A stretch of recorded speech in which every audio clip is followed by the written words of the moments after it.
د پیښور د صرافانو مشهور بازار یادګار چوک کې د خارجي کرنسو کاروباریان وای د طالبانو د واک اخستون وړاندې د زرو افغانو بیه دلته پیښور کې 2200 کالدارو و خو د واک بدلیدو سره د دې قیمت راښکته شو لکه د خیبر پښتونخوا د صرافانو صدر ملک عبدالله خان چې په دې اړه ډیوه ته وای او د افغاني حکومت چې کله ړانګ شو په کابل کې طالبان ننوتل کابل ته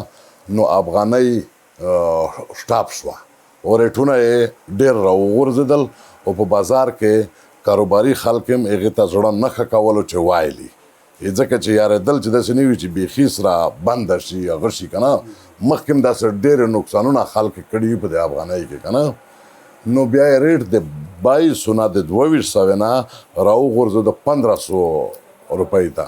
وايي بیا خلک ډېر زیات یېرېدلي او ګمان کېدو چې د افغانۍ بیه به نوره هم راټیټه شي خو تېرو 2-3 ورځو کې یو ځل بیا بیه جګه شوه او اوس بازار کې د زرو افغانو قیمت 1800 کالدارو ته جګ شوی دی خو بیا هم د افغانو کاروبار د تېرو وختونو په نسبت ډېر کم کېږي دغه بازار کې لیدل کېږي چې عام خلک په ډېره لږه کچه د افغانو خرڅول یا اخیستل کوي تر څو خپل بنیادي ضرورتونه پوره کړي دغه بل د کرنسو کاروباري امجد خان وای پاکستان کې د نورو کرنسو په اخستو یا خرڅولو باید هر یو تن اسناد وښایي خو د سټیټ بینک له اړخه دا بندیز په افغانۍ نشته وایي افغانستان کې لا ټول بینکونه بند دي حکومت لا نه دی جوړ شوی خو وایي که نوي حکومت کوټلي ګامونه پورته نه کړل نو د پاکستان بازار کې به د افغانۍ قدر نور هم راوغورځېږي لکه دلته خو افغاني کار ډېر دی